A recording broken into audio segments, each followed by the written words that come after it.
اس سلسلے میں مجھے دو باتیں، ایک تو جمعیت کا عمومی کام ہے جو اس کی اصل ذمہ داری مرکزی جمعیت علماء ہند کے اوپر ہے. ہمارے جو مرکز کے ذمہ داران ہیں، اکابر ہیں، اس کی مجلس عاملہ کے ممبران ہیں، صدر، سیکریٹری، خزانچی، نائب صدر وغیرہ، وہ حضرات فیصلے کرتے ہیں اور فیصلوں کے اندر عمل کے رنگ بھرتے ہیں. ہم سب ان کے پشت پناہ، ان کے مؤید اور ان کے خدمات کو قوت پہنچانے والے افراد ہیں. اس کے لیے تو ضروری یہ ہے کہ پہلی بات یہ کہ جب ممبر سازی کا زمانہ آئے تو ہر فرد اس کا ممبر بننے کی کوشش کرے. ابھی آپ نے سنا کہ ہم اگر جمعیت سے جڑے ہوئے ہیں تو جس سطح پر بھی جو خدمت ہو رہی ہے اس خدمت خلق میں ہمارا حصہ ہوگا، ہم اس کے اجر و ثواب کے اندر شریک ہوں گے.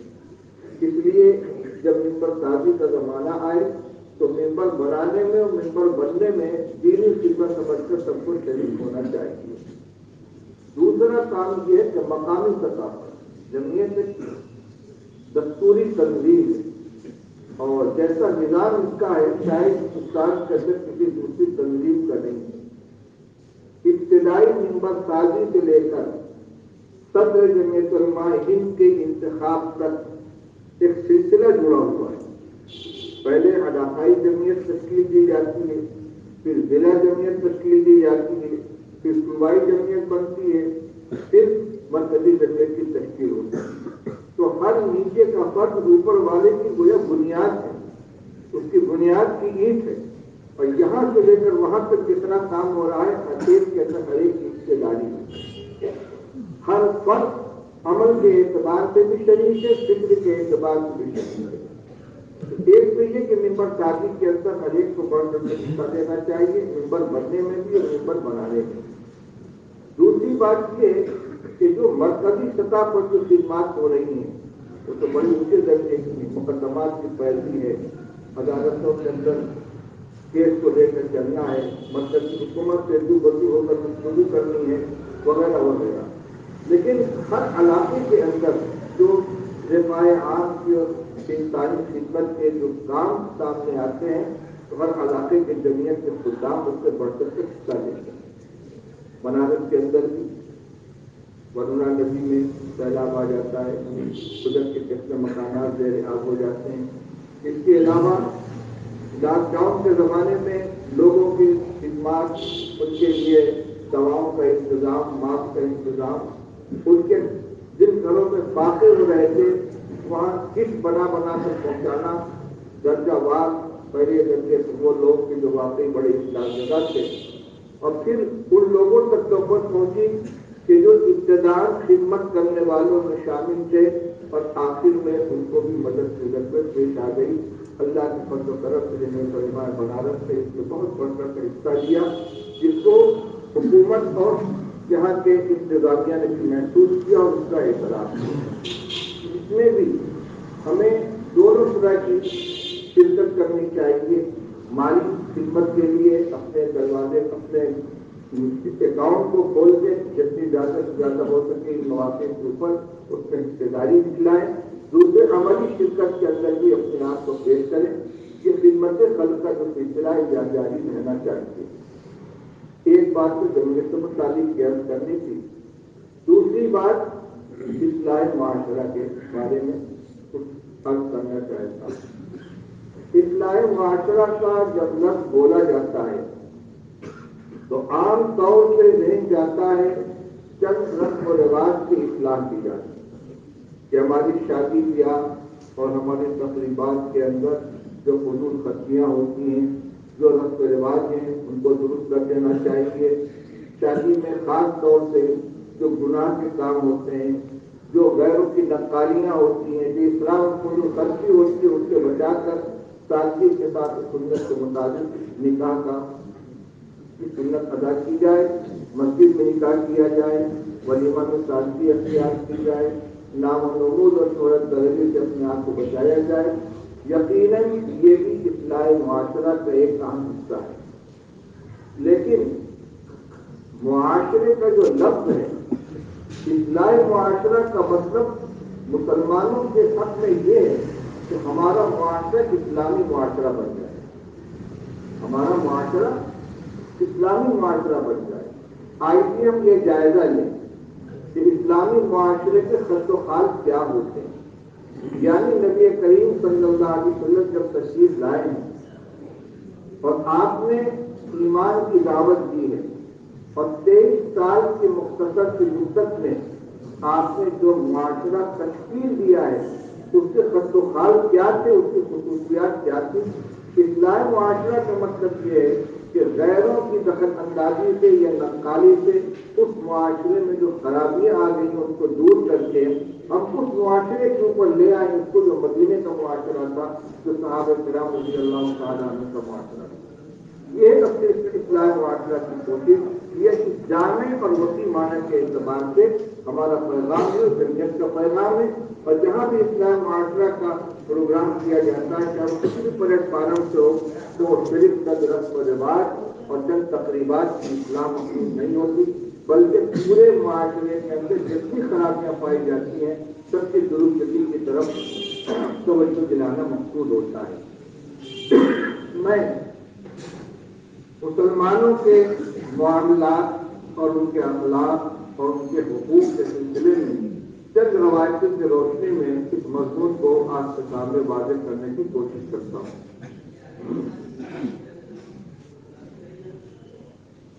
رسول اللہ صلی اللہ علیہ وسلم نے ارشاد فرمایا، مثل المسلمین فی تواصلهم وتعاطفهم کمثل جسد واحد اذا اشتكى عضو منه تداعى له سائر الجسد بالسهر والحمى او كما قال رسول اللہ صلی اللہ علیہ وسلم۔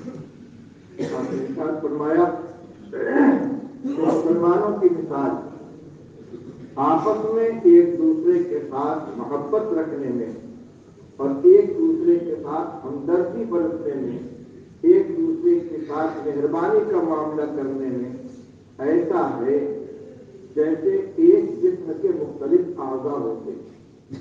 اگر جسم کا کوئی ایک عضو تکلیف کے اندر مبتلا ہو جائے تو بدن کے تمام اعضاء اس کی وجہ سے بے چین ہو جاتے ہیں اور بخار میں اور بیداری کے اندر اس کا ساتھ دیتے ہیں۔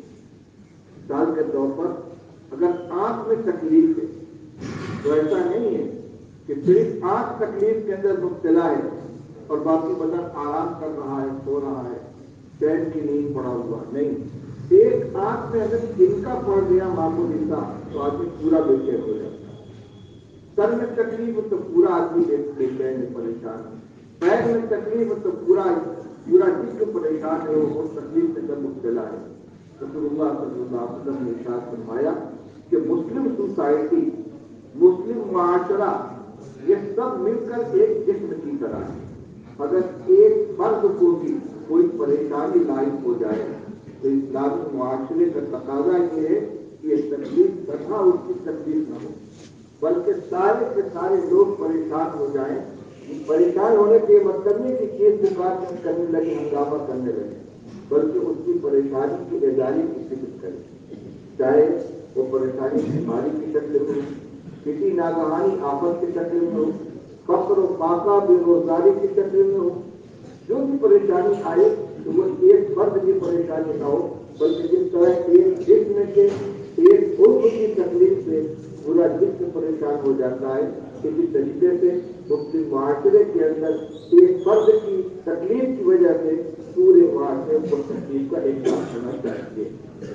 یہ رسول اللہ صلی اللہ علیہ وسلم کا ارشاد بھی ہے اور آپ نے اس کا نمونہ صحابہ کرام رضی اللہ تعالیٰ کی شکل میں پیش فرمایا۔ اس معاشرے کی ایک صفت ایثار ہے، یعنی اپنے آرام، اپنی راحت اور اپنے نفع کے اوپر دوسروں کو ترجیح دینا، خود نقصان اٹھا لینا، خود تکلیف برداشت کر لینا، خود فاقہ کر لینا، بھوک برداشت کر لینا، لیکن اپنے بھائی کو، اپنے پڑوسی کو اور دوسرے کو تکلیف کے اندر مبتلا نہ رکھنا، بلکہ ان کو راحت پہنچانے کی کوشش کرنا۔ اللہ تعالیٰ نے قرآن پاک میں صحابہ کرام رضی اللہ تعالیٰ عنہ کی یہ صفت بیان فرمائی ہے وَيُؤْثِرُونَ عَلَىٰ أَنفُسِهِمْ وَلَوْ كَانَ بِهِمْ خَصَاصَةٌ، یہ اپنے اوپر دوسروں کو ترجیح دیتے ہیں چاہے ان کو کچھ بھی باقا کیوں نہ کرنا پڑ جائے۔ اس کے شان نزول میں ایک واقعہ آتا ہے، رسول اللہ صلی اللہ علیہ وسلم کے پاس ایک مہمان آئے۔ ابھی آپ نے سنا کہ رسول اللہ صلی اللہ علیہ وسلم کی خاص بات میں وہ تقریب گئی مہمان نوازی کی شان۔ آپ کے پاس کوئی مہمان آتا آپ اس کو فوراً انتظام کریں۔ آپ نے فرمایا میرے مہمان کی میزبانی کون کرے گا؟ ایک صحابی کھڑے ہوئے انہوں نے کہا یا رسول اللہ مہمان کو میں اپنے ساتھ لے لوں۔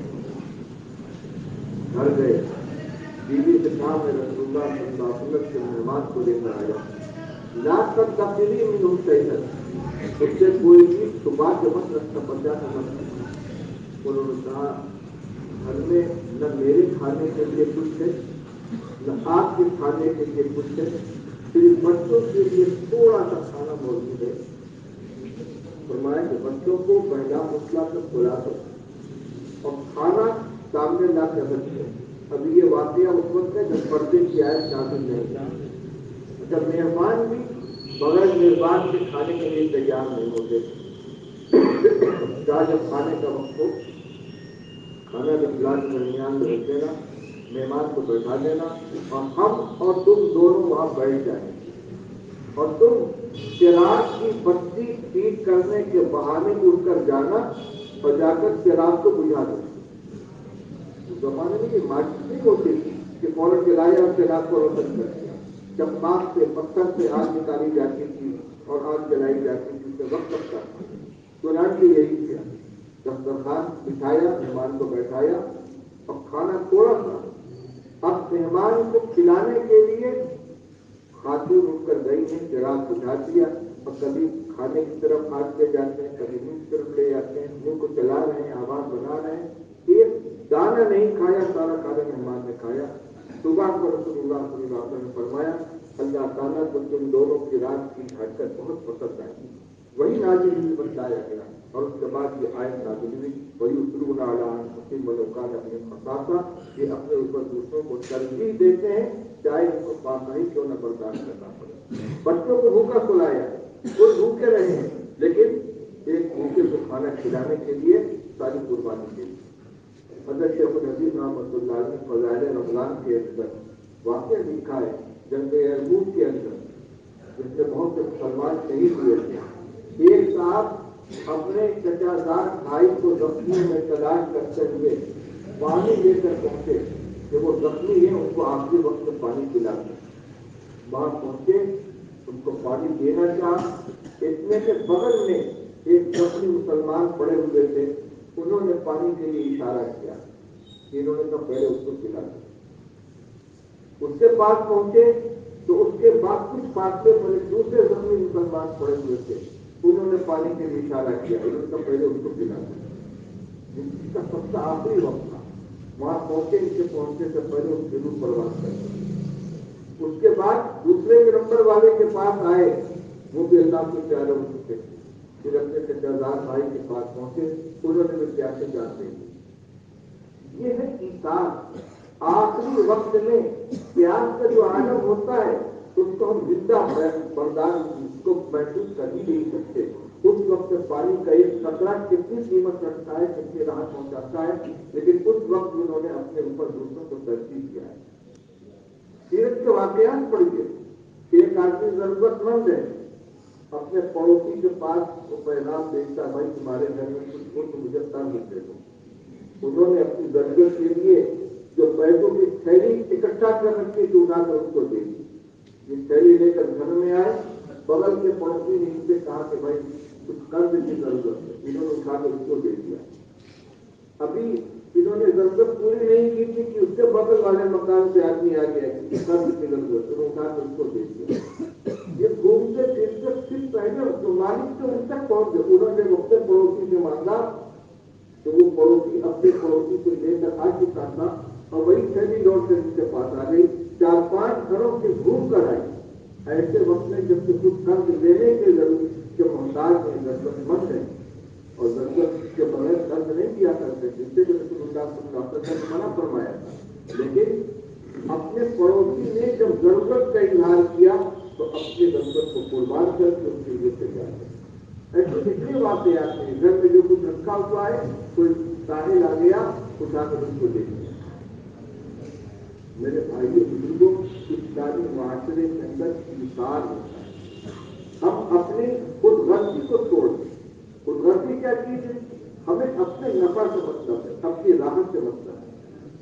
ہمارا بھلا ہونا چاہیے چاہے کسی کا نقصان ہو جائے. اسلامی معاشرے کے اندر یہ چیز نہیں ہوا. اسی طرح ہمارا دل ایک دوسرے سے صاف ہو, دل میں کوئی کینہ نہ ہو کسی کی طرف. اگر کوئی معاملہ ایسا پیش آ جائے جس کی وجہ سے تکبر پیدا ہو, اس کو باقی نہیں رکھنا چاہیے, دل کو صاف کر لینا چاہیے. رسول اللہ صلی اللہ علیہ وسلم نے ارشاد فرمایا کہ میرے پاس کسی کی شکایت لے کر مت آیا کرو. میں یہ چاہتا ہوں کہ جب میں اپنے صحابہ کے درمیان جاؤں تو میرا دل سب کی طرف سے صاف ہو, میرے دل میں کسی کی طرف سے کوئی کدورت نہ ہو. آپ نے اپنے محبوب اور چہتے خادم حضرت انس رضی اللہ تعالیٰ نے فرمایا یا بریہ ان قدر کا تم کیا و تم کیا بلے سے قدر کا رشتہ لیا پڑ. بیٹے اگر تم سے یہ ہو سکے کہ تم پوشاک کی حال میں کرو کہ تمہارے دل میں کسی کے طرف سے کینہ نہ ہو, ففعل تو ایسا ضرور کر لے گا. یا بریہ گالی کا دن سنتی, بیٹے یہ میرا طریقہ ہے. ومن احب سنتی فقط احبنی, جو میرے طریقے سے محبت رکھتا ہے وہ مجھ سے محبت رکھتا ہے. ومن احبنی کان معی فی الجنہ, اور جو مجھ سے محبت میرے طریقے سے محبت کرے گا, جو مجھ سے محبت کرے گا وہ میرے ساتھ جنت میں جائے گا. یہ صفت کی صحابہ رضی اللہ تعالیٰ عنہ کے اندر عام تھی. سینہ آئینے کی طرح سے شفاف. اگر کسی سے کوئی معاملہ ہو گیا تو فوراً اس کی صفائی کر دیا کرتے. ایک مرتبہ حضرت ابو بکر رضی اللہ تعالیٰ عنہ نے حضرت عمر رضی اللہ تعالیٰ نے گفتگو کی. حضرت عمر رضی اللہ تعالیٰ نے ناراض ہو گئے اور ناراض ہو کر چل پڑے. حضرت ابو بکر رضی اللہ تعالیٰ نے ان کے پیچھے پیچھے چلے. عمر اس وقت بھی عمر مجھے معاف کر دو, اللہ سے میرے لیے استغفار کر. لیکن حضرت عمر رضی اللہ تعالیٰ کے بولتے میں مدد ہوئی. دروازے تک پہنچے, پیچھے حضرت ابو بکر رضی اللہ تعالیٰ نے انہوں نے دروازہ بند کر دیا. حضرت ابو بکر رضی اللہ تعالیٰ نے عمر مجھ سے ناراض بھاگے ہوئے آئے نبی کریم صلی اللہ علیہ وسلم کی خدمت کی اور آ کر واقعہ سنایا. اتنے میں حضرت عمر رضی اللہ تعالیٰ نے اس کی ندامت ہو گئی کہ ابو بکر مجھ سے بڑے, وہ مجھ سے معافی مانگ رہے تھے, میں نے معاف نہیں کیا. جانتے تھے کہ یہ کہاں گئے ہوں گے, سب کو مر جاؤ بابا برتن رسول اللہ صلی اللہ علیہ وسلم کے ساتھ تھی, وہ بھی وہیں پہنچے. اب یہ ان سے کہہ رہے ہیں کہ مجھ سے غلطی ہو گئی, وہ کہہ رہے ہیں نہیں مجھ سے غلطی ہو گئی. دونوں ایک دوسرے سے اپنی غلطی کا اعتراف کر رہے ہیں. ہمارے یہاں کیا ہوگا, تم نے غلط کیا, تم نے غلط کیا, وہ کہ میں نے غلط کیا, میں نے غلط کیا. رسول اللہ صلی اللہ علیہ وسلم نے فرمایا کیا تم میری خاطر ابو بکر کو معاف نہیں کر سکتے؟ ان کی یہ شان ہے کہ جب سب لوگوں نے مجھے چھوڑ دیا تھا کہ انہوں نے مجھے اپنایا, سب سے پہلے لبیک کہنے والے ایمان کی دعوت پر رضی اللہ تعالیٰ نے. اسی طریقے سے اسلامی معاشرے میں ایک مسلمان دوسرے مسلمان سے جب ملاقات کرے تو اس کو سلام کرنا. پہچان ہو یا نہ پہچان, بس اتنا جاننا کافی ہے کہ یہ مسلمان ہے. آپ نے فرمایا کہ مسلم ہے مسلم سکھوں کی تعلیم, ایک مسلمان کا دوسرے مسلمان کے اوپر 6 حق ہے, 6 حقوق ہیں, یعنی اس کی ذمہ داری اس کو انجام دے. نمبر 1, جب اس سے ملاقات ہو تو اس کو سلام کرے. جب وہ بیمار ہو جائے تو اس کی عیادت کے لیے جائے. اگر اس کا انتقال ہو جائے تو اس کے جنازے میں شرکت کرے. اگر اس کو چھینک آئے وہ الحمدللہ کہے تو اس کے جواب میں یرحمک اللہ کہے اور اس کی خیر خواہی کرے, اس کی موجودگی میں بھی اس کی غیر موجودگی میں بھی. یہ ایک مسلمان کا دوسرے مسلمان کے اوپر فرق ہے. تو اس معاشرے کے اندر سلام کا رواج نہ ہو, دائیں بائیں ایک دوسرے کو دیکھتے ہوئے گزر جائے, اسلامی معاشرے کے سفر کرنے نہیں پائی جائے. ایسے ہی ہر آدمی دوسرے آدمی کے ساتھ ایفائے عہد کا وعدہ پورا کرنے کا انتظام کرے. رسول اللہ صلی اللہ علیہ وسلم نے فرمایا کہ منافق کی 3 نشانیاں آیت المنافق کی صلاح. منافق کی 3 نشانیاں: اذا حدث كذب واذا وعد اخلف واذا اؤتمن خان. جب بات کرے تو جھوٹ بولے، جب وعدہ کرے تو وعدہ خلافی کرے، اور جب اس کے پاس کوئی امانت رکھی جائے تو امانت میں خیانت کرے. یہ منافق کی نشانی ہے. اور ایک روایت میں فرمایا کہ آیت المنافق الرون من كن فيه كان منافقا خالصا ومن كان فيه خصلة منها كان فيه خصلة من النفاق حتى يدعها. 4 صفتیں ایسی ہیں کہ جس کے اندر وہ پائی جائے وہ پورا منافق ہے، اور جس کے اندر ان 4 میں سے ایک پائی جائے اس میں نفاق کا اتنا حصہ موجود ہے جب تک کہ اس کو چھوڑ نہ دے. وہ کیا ہے؟ فرمایا جب بات کرے تو جھوٹ بولے، جب وعدہ کرے کسی سے معاہدہ کرے تو وعدہ خلافی کرے، اور امانت کے اندر خیانت کرے، اور جب کسی سے لڑائی ہو جائے تو گالی گلوچ کرتے کرے. اذا خاصم فجر. جب کسی سے جھگڑا ہو تو بس کلامی پر آ جائے، پہنچ گوئی کے اوپر آمادہ ہو جائے. یہ منافق کی صفت. تو مومن کی صفت کیا ہوگی؟ مومن کی صفت وہ ہوگی جو رسول اللہ صلی اللہ علیہ وسلم کی پہچان الصادق الامین. کبھی جھوٹ نہ بولے، وعدہ خلافی نہ کرے، امانت میں خیانت نہ کرے. مسلم معاشرے کی یہ پہچان ہوگی کہ ہر آدمی دوسرے کی طرف سے مطمئن ہو کہ یہ جو کہے گا سچ بولے گا، جھوٹ نہیں بولے گا. اس نے جو وعدہ کیا ہے پتھر کی لکیر ہے، یہ وعدہ خلافی نہیں کرے گا. اس کے پاس اگر ہماری کوئی رقم امانت ہے، ہمارا کوئی راز امانت ہے، ہماری کوئی مصلحت امانت ہے، تو اس کے اندر وہ خیانت نہیں کرے گا. میں نے 3 لفظ استعمال کیے. امانت کا تعلق صرف مال سے نہیں ہوتا. رسول اللہ صلی اللہ علیہ وسلم فرمایا المستشار مؤتمن. جس سے مشورہ لیا جائے وہ بھی امین ہوتا ہے. یہ بھی امانت داری کا ایک تقاضا ہے کہ اگر ہمارے پاس کوئی آدمی کسی معاملے کے اندر مشورہ لینے کے لیے آیا ہے تو ہم اس کے حق میں جو بہتر ہو وہ رائے دیں. اپنی مصلحت کو نہ سوچے. ایک آدمی آیا، ایک دوست آیا، وہ کہتا فلاں مکان فروخت ہو رہا ہے، اتنا وہ مانگ رہا ہے، میں اس کو لینا چاہتا ہوں، کیا رائے؟ اور اپنے ذہن میں جماتا ہوا یار اس سے مجھے ہاتھ لگنا چاہیے، بہت مناسب ہے، بہت مفید ہے اور بہت مناسب ریٹ ہے. اس سے کہتے نہیں وہ تو ٹھیک نہیں ہے، وہ آپ کے لیے مناسب نہیں ہے، اس کو نہ دیکھ جاؤ. اور اس کے بعد بینک ڈور سے جا کر اپنا معاملہ طے کر دیا. اعلیٰ درجے کی خیانت. المستشار مؤتمن ہو، جس سے مشورہ لیا جائے وہ امین ہے.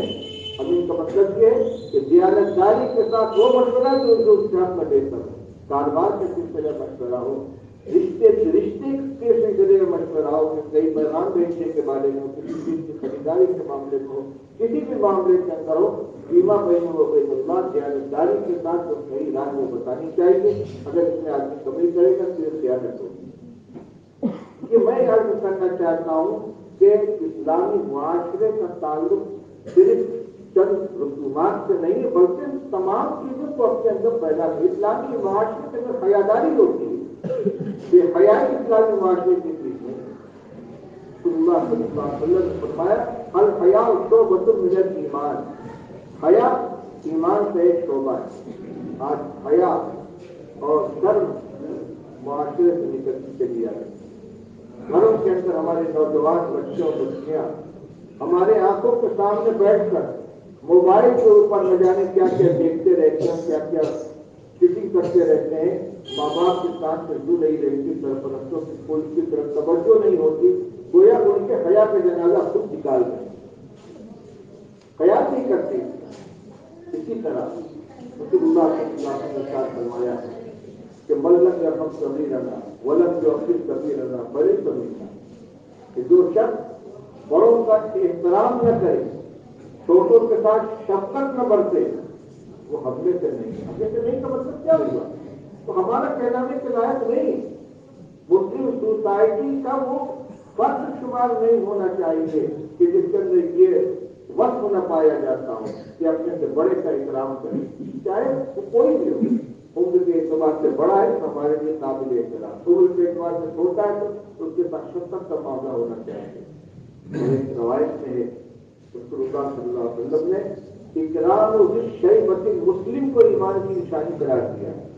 بوڑھا مسلمان جس کا بال سفید ہو گیا ہو، وہ کیسا ہی ہو، نیک ہو، گناہگار ہو، غریب ہو، امیر ہو، لیکن اسلام کے اندر اس کا بال سفید ہو گیا مسلمان ہونے کی حالت میں تو وہ ہمارے لیے قابل احترام ہے۔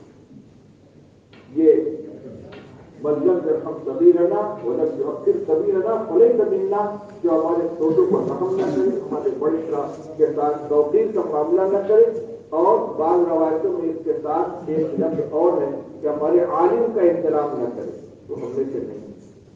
جتنی چیزوں کے بارے میں رسول اللہ صلی اللہ علیہ وسلم فرماتے ہیں کہ جو ایسا کرے وہ ہم میں سے نہیں ہے، لوگ سے کھڑے ہو جانے چاہیے۔ اسی سلسلے کی ایک چیز ہے پڑوسیوں کی خبر کی۔ رسول اللہ صلی اللہ علیہ وسلم واللہ لا یؤمن واللہ لا یؤمن واللہ لا یؤمن، بخدا وہ مومن نہیں، بخدا وہ مومن نہیں، بخدا وہ مومن نہیں۔ صحابہ نے پوچھا کون یا رسول اللہ؟ فرمایا کہ وہ شخص کہ جو پیٹ بھر کھانا کھا لے اور اس کا پڑوسی بھوکا سو جائے۔ اور ایک روایت میں کہ من لا یأمن جارہ بوائقہ، جس کا پڑوسی اس کی ایذا سے محفوظ ہے۔ وہ ہم میں سے نہیں ہے، وہ ہمارا کہلانے کا حقدار نہیں ہے کہ جو اپنے پڑوسی کے لیے راحت رسا بننے کے بجائے تکلیف پہنچانے والا ہے۔ حضور صلی اللہ علیہ وسلم نے پڑوسی کے سلسلے میں اتنی تاکید فرمائی، آج فرم آزادی جبریل یوصینی فی جاری حتی ظننت انہ سیورثہ، کہ جبریل امین اس کو پڑوسیوں کے بارے میں اتنی تاکید کرتے رہے کہ مجھے خیال ہونے لگا کہ شاید پڑوسی کو بھی میراث کے اندر حصے دار بنا دیا جائے۔ اب ہر پڑوسی اگر اپنے پڑوسی کی خبر گیری کرنے لگے، اس کی پریشانی کے اندر شریک ہو جائے، اس کی ضرورت اخلاق میں اس کا ساتھ دے، اس کے مسائل کو حل کرنے کی کوشش کرے، تو ہم جنگل میں نہیں رہتے۔ ہر چیز کا مسائل دوسرے سے ملا ہوا ہے۔ اس کی اگر یہ ایک تعلیم ہمارے اندر آ جائے تو کتنے مسائل کتنی پریشانیاں جو حل ہو جائے۔ اس میں اس کی بھی قید نہیں ہے کہ وہ ہمارے رشتے دار ہو، اس کی بھی قید نہیں ہے کہ وہ ہمارا ہم مذہب ہو۔ علماء نے لکھا ہے کہ 3 حقوق ہیں، ایک اسلام کا حق ہے، ایک رشتے داری کا حق ہے، ایک پڑوس کا حق ہے۔ اگر پڑوسی رشتے دار بھی ہے اور مسلمان بھی ہے تو 3 حق اس کا ہو گیا، مسلمان ہونے کی حیثیت سے، پڑوسی ہونے کی حیثیت سے، اور رشتے دار ہونے کی حیثیت سے۔ جس کے لیے رحمی کا حکم وہ بھی پورا ہو رہا ہے، پڑوسی کا بھی حق پورا ہو رہا ہے اور مسلمان کا بھی حق پورا ہو رہا ہے۔ اور اگر وہ رشتے دار نہیں ہے، پڑوسی ہے، تو مسلمان کا اور پڑوسی کا حق ادا ہو رہا ہے۔ اگر وہ مسلمان بھی نہیں ہے تو کم سے کم پڑوسی کا حق ادا ہو رہا ہے۔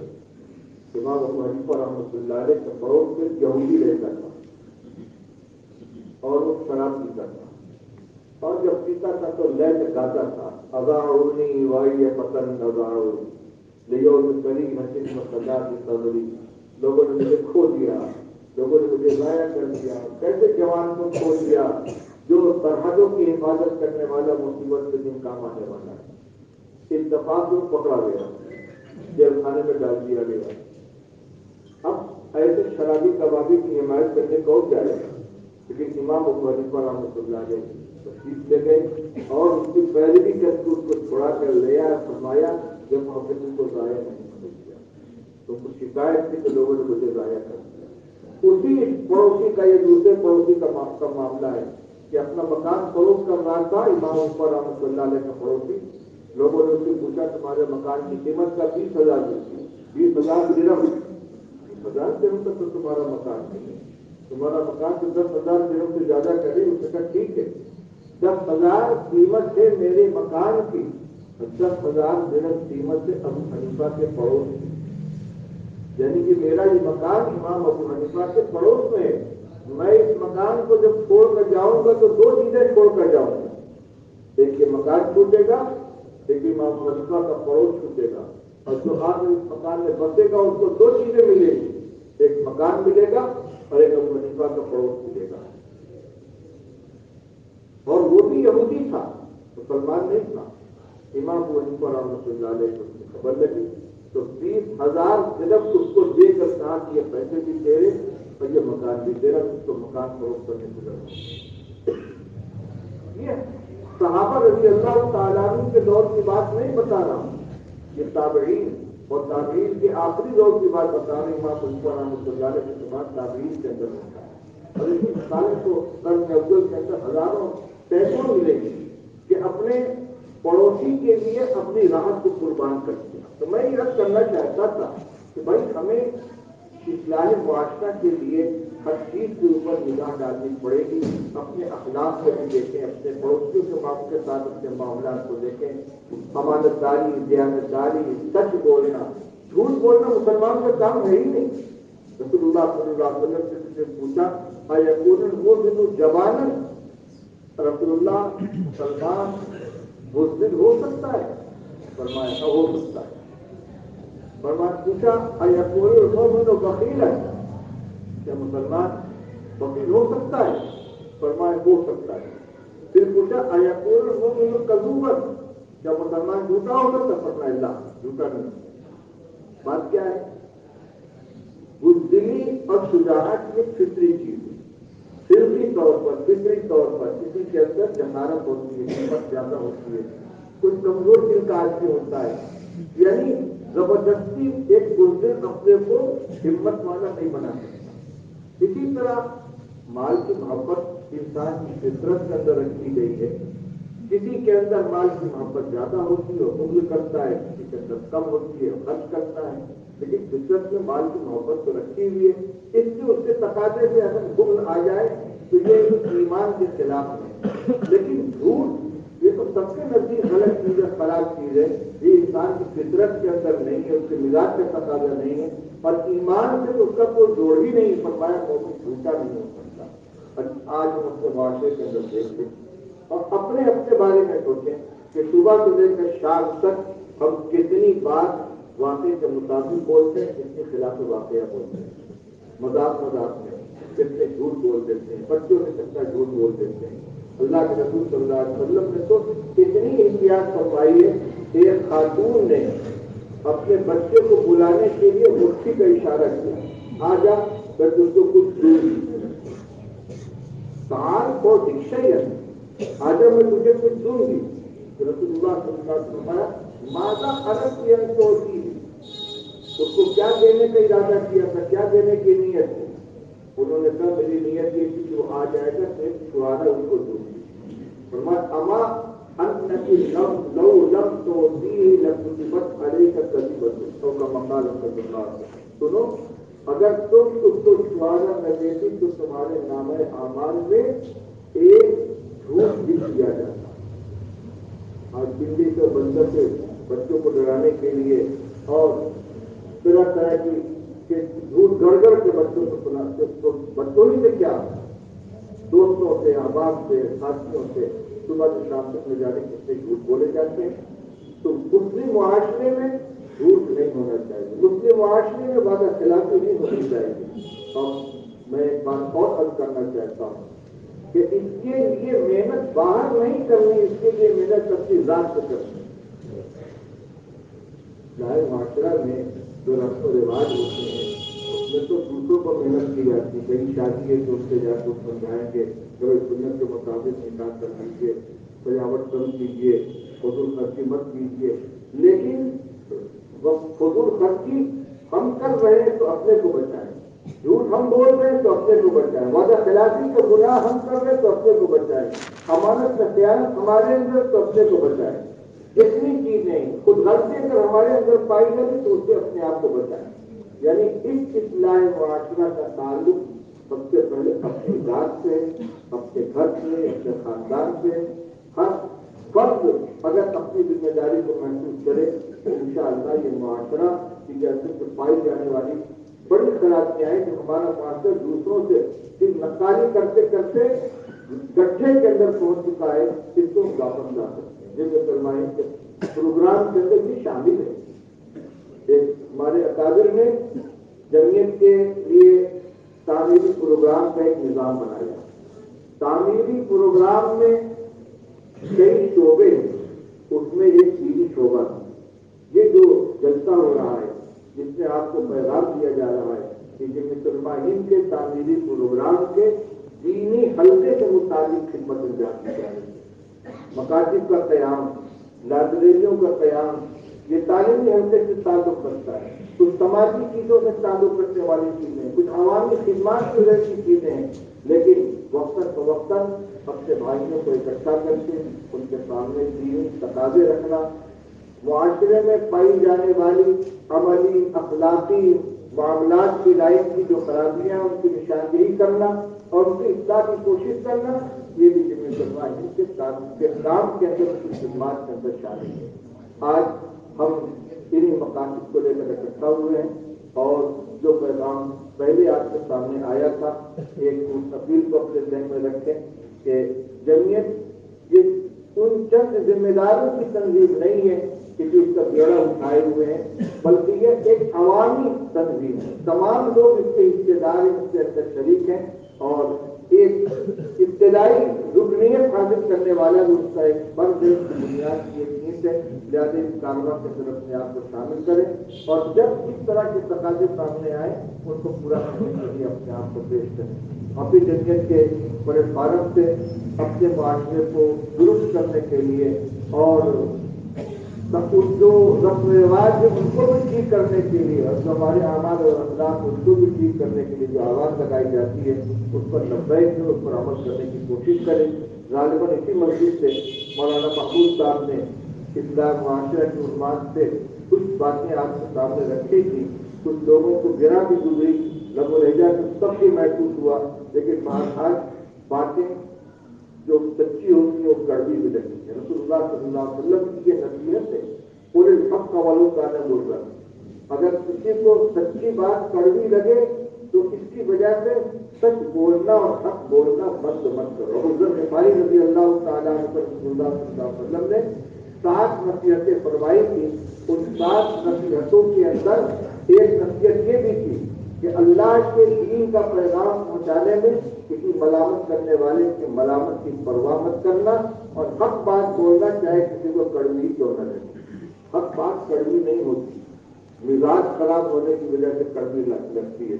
بخار کا ذائقہ خراب ہو جاتا ہے تو میٹھی چیز بھی کڑوی معلوم ہونے لگتی ہے. ہمارے مزاج کے اندر حق کو قبول کرنے کی جو صلاحیت جب کمزور پڑ جاتی ہے تو سچی بات اور اچھی باتوں میں بری لگنے لگتی ہے. ہمیں اپنے مزاج کی اصلاح کرنی چاہیے، لیکن جس کی جو ذمہ داری ہے بہانا تو اس کو انجام دے گا. بس میں زیادہ دیر بول نہیں سکتا، معذرت کرتا ہوں، کسی کو گفتگو ختم کرتا ہوں. دعا فرمائیں. اللہم صلی علی سیدنا مولانا محمد وعلی آلہ وصحبہ. ربنا آتنا في الدنيا حسنة وفي الآخرة حسنة وقنا عذاب النار. اللهم حبب إلينا الإيمان وزينه في قلوبنا وكره إلينا الكفر والفسوق والعصيان واجعلنا من الراشدين. لا إله إلا أنت سبحانك إني كنت من الظالمين. اللهم أصلح لنا ديننا الذي هو عصمة أمرنا، وأصلح لنا دنيانا التي فيها معاشنا، وأصلح لنا آخرتنا التي فيها معاشنا. يا حي يا قيوم برحمتك نستغيث. اصلح لنا شأننا كله ولا تكلنا إلى أنفسنا طرفة عين. یا اللہ ہم سب کے جمع ہونے کو بہت قبول فرما. یا اللہ جو دین کی باتیں میں آج کی گئی ہے اللہ اس ہمارے دل و دماغ میں جاگزی فرما. سچی باتوں کو قبول کرنے کی توفیق عطا فرما. ہمیں اپنے حالات کی اصلاح کرنے کی توفیق عطا فرما. ایمان کے تقاضوں کو پورا کرنے کی ہمیں توفیق عطا فرما. ملت مسلمہ کے حالات کا رحم فرما، کرم فرما. ملک کی تقدیر کو بدل دے. کہ اللہ ہماری بدامانیوں کے نتیجے میں جو حالات آ رہے ہیں اللہ ان کو درست فرما دے. ہمیں اپنے حالات کو درست کرنے کی توفیق نصیب فرما. ربنا آتنا فی الدنیا حسنة وفی الآخرة حسنة وقنا عذاب النار. صلی اللہ تعالی علی خیر خلقہ محمد وآلہ وصحبہ اجمعین برحمتک یا ارحم الراحمین.